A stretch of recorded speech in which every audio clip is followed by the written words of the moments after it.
Okay, so underneath the house, you have your piping that looks like this. Basically, your shower comes through here, it comes to this trap.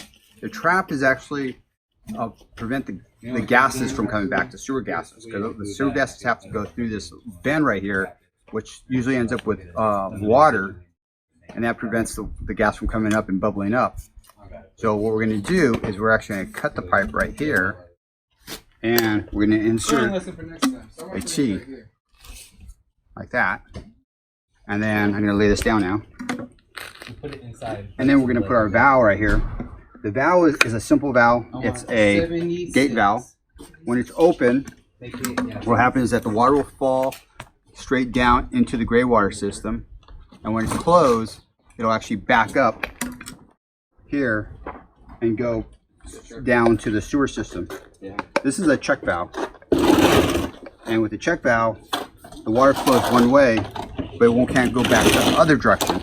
That's put there so that the sewage water can never come back into the Greywater system. And then below this valve right here, we'll have the system going to the Greywater filter tank. And the filter tank is to capture the hair and the lint, and you clean that out every 3 months. So that's how the system's going to look. So why we're using a pull valve instead of a three-way valve is because this system is way underneath the house, and so we can get an extension of this arm, so it extends out farther.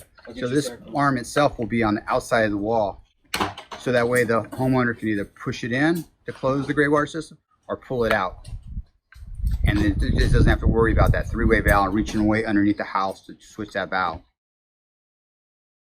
With the gate valve compared to the three-way valve, the whole idea is that I want to show you that there's other options of building a Greywater system. It's not one style, but you can actually maneuver it to whatever the particular needs are for that day. So, thanks. Click on the description below to find out where to buy the products. We also have links to instructions to how to build a Greywater system. Be sure to subscribe to our channel and like this video. We would also love to hear your questions, and also share how you prevent climate change. Put those in the comment section as well.